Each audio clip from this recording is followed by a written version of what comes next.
আমরা ধন্য হয়েছি। আন্দোলনরত ৮ দলের জাতীয় নেতৃবৃন্দ আমাদের সামনে উপস্থিত হয়েছে।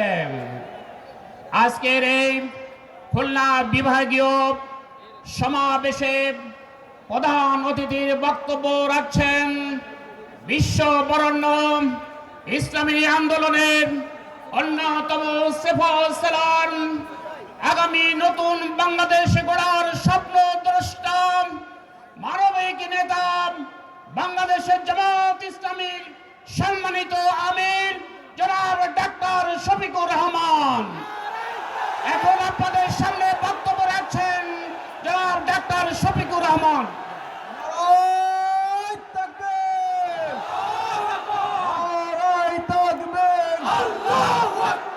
আমিরের জামাতের আগমন, খুলনাবাসীর পক্ষ থেকে, ৮ দলের পক্ষ থেকে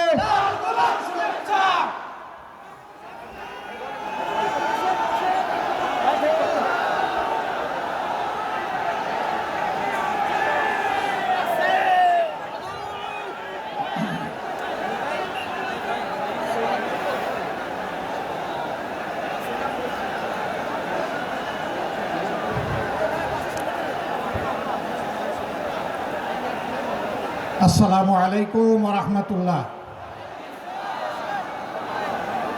আসসালামু আলাইকুম ওয়া রাহমাতুল্লাহ।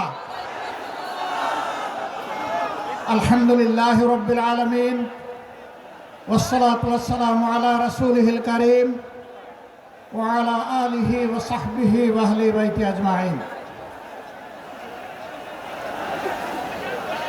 চলমান আন্দোলনের শরিক ৮ দলের উদ্যোগে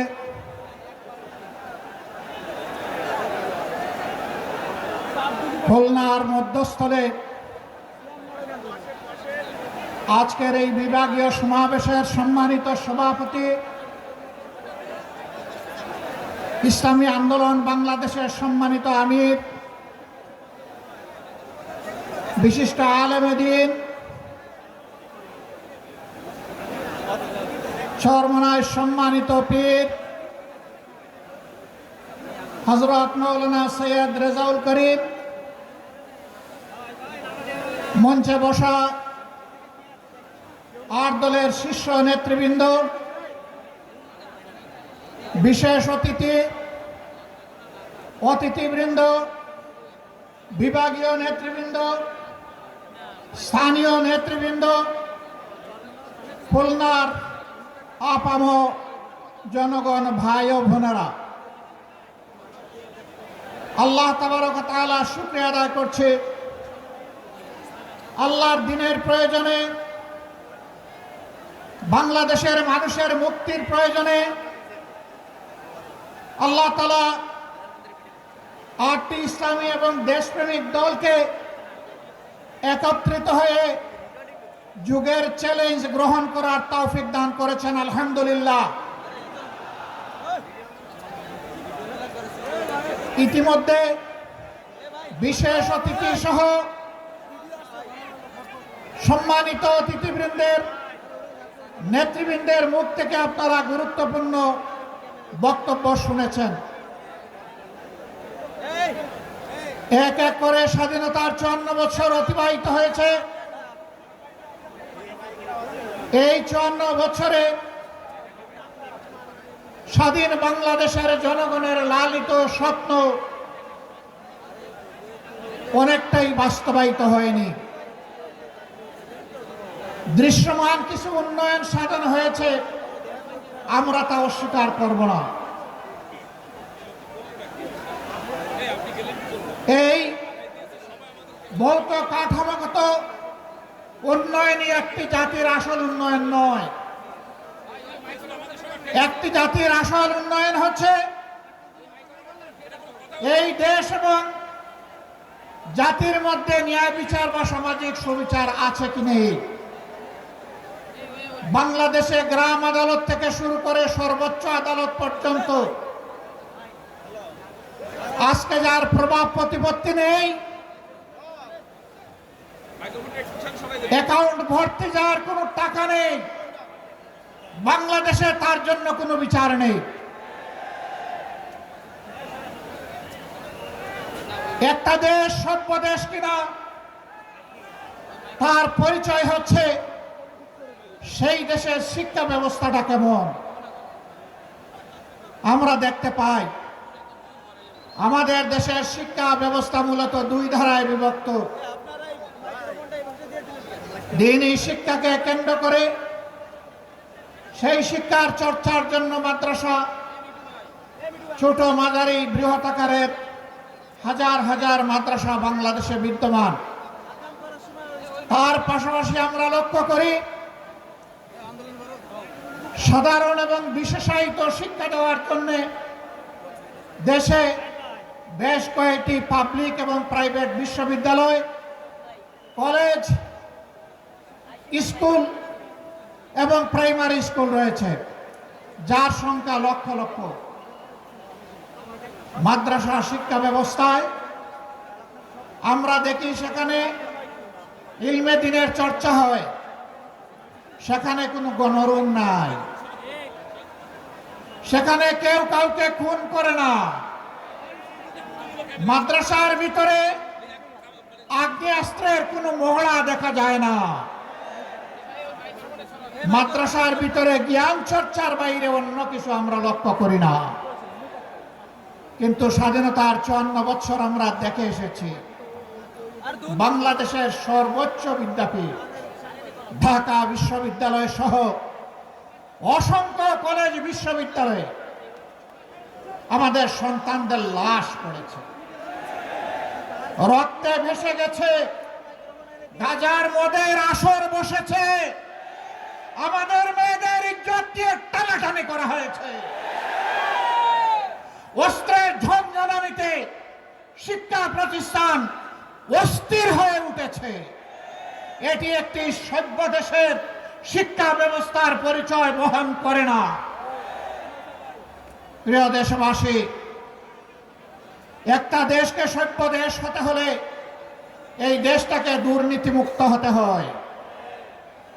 আজ কিছু দল এবং ব্যক্তি বাংলাদেশকে দফায় দফায় তারা দুর্নীতিতে চ্যাম্পিয়ন করে বিশ্বের দরবারে অপমানিত করেছে।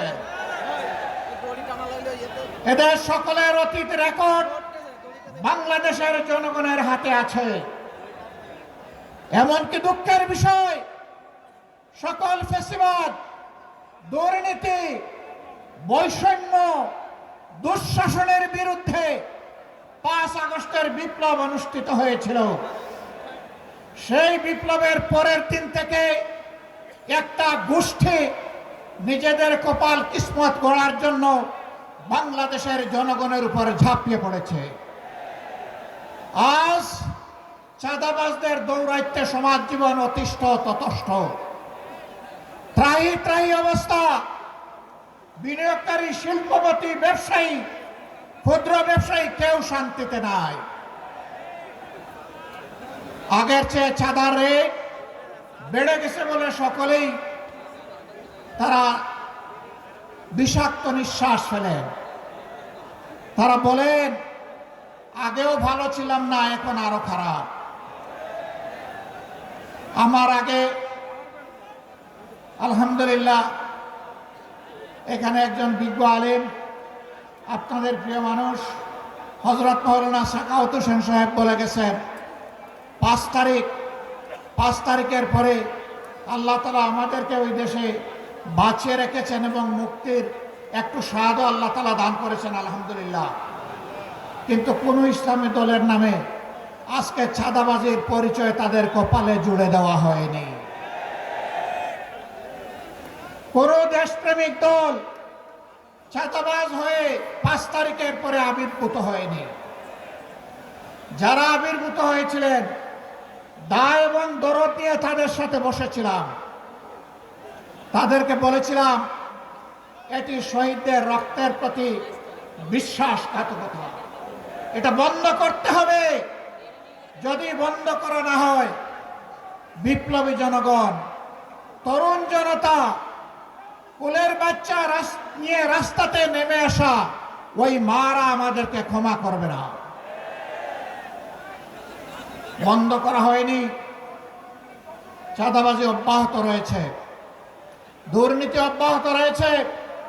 ক্ষমতায় না গিয়ে অনেকে ক্ষমতার দাপট দেখাচ্ছে, প্রশাসনিক কু করার চেষ্টা করছেন। আগামী নির্বাচনে চলে বলে কৌশলে কেউ কেউ আমরা শুনতে পাই বিভিন্ন জায়গায় বসে ষড়যন্ত্রের জাল বুনছেন। জনগণ ভোট দেওক না দেওক, ক্ষমতায় আমাদেরকে যেতে হবে।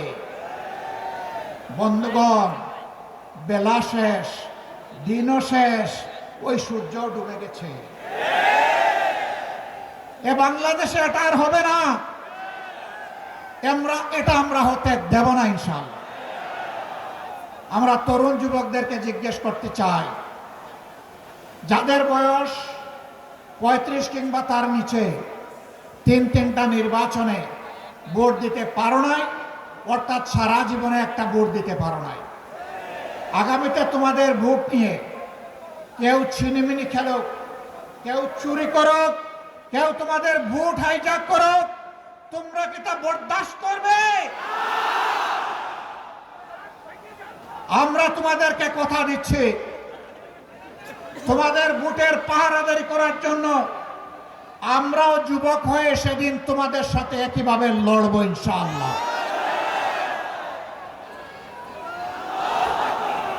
এখন থেকে আমরা সারা দেশে জনগণের ব্যাপক ভালোবাসা দেখতে পাচ্ছি। এই ভালোবাসা ঈর্ষান্বিত হয়ে মনের জ্বালায় অনেকে আমাদের ব্যানার, ফেস্টুন, প্লেকার্ড, আমাদের পোস্টারগুলো ছিঁড়ে খান খান করে ফেলছে। বন্ধুগণ, টের পান নাই জনগণ আজকে আর গাছের পোস্টার, লাইট পোস্টের পোস্টার, রাস্তার উপর দড়ি দিয়ে সাজানো পোস্টার দেখে সিদ্ধান্ত নেয় না।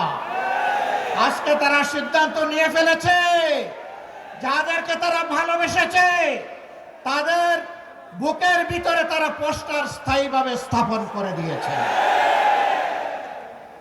রাস্তার পোস্টার ছিঁড়তে পারবা, বুকের পোস্টার ছিঁড়তে পারবা না।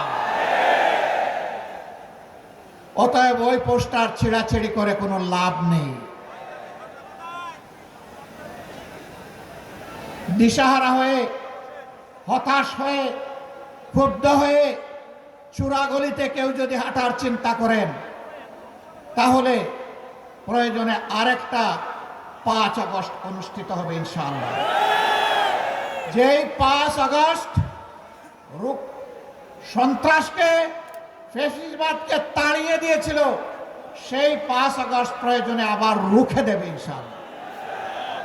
সম্মানিত ভাইয়েরা, এখন থেকে ছাত্র জনতার, শ্রমিক জনতার, ব্যবসায়ী জনতার, আপামর জনতার, শিশু থেকে বৃদ্ধ সমস্ত মানবতার ঐক্য আমাদেরকে গড়ে তুলতে হবে ইনশাআল্লাহ। এই ঐক্যই আগামী দিনে বাংলাদেশের জাতীয় সংসদে যাবে বিজয়ীর বেশে ইনশাআল্লাহ। এ বিজয় কেউ ঠেকাতে পারবে না ইনশাআল্লাহ।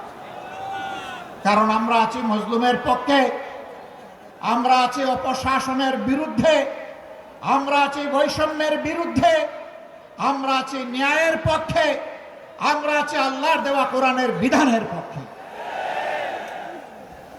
এ বিজয় আমাদের হবে ইনশাআল্লাহ। সম্মানিত ভাইয়েরা, কেউ কেউ জাতির মধ্যে হিংসা সৃষ্টি করে জাতিকে বিভিন্নভাবে বিভক্ত করতে চান। চিংড়ি মাছের মতো কেউ কেউ পিছনে দৌড়াতে চান। আপনারা চিংড়ি মাছের চাষের এলাকার মানুষ খুব ভালো করে জানেন, চিংড়ি যখন দৌড়ায় সামনের দিকে পথ খুঁজে পায় না, শুধু পিছনের দিকে যায়। কেউ কেউ ৭২-এর সংবিধান নিয়ে কামড় দিয়ে পড়ে থাকতে চান।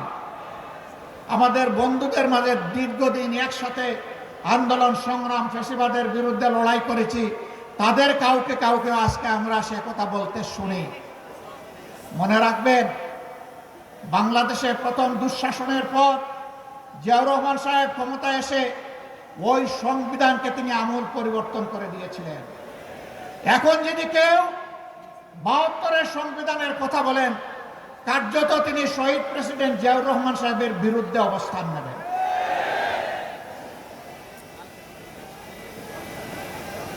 72-এর সংবিধানের কথা আজ যিনি অত্যন্ত সংকটজনক অবস্থায় আছেন, জাতির এক শ্রদ্ধার কেন্দ্রবিন্দুতে যার অবস্থান, বেগম খালেদা জিয়াও কখনো 72-এর সংবিধানের পক্ষে কথা বলেননি।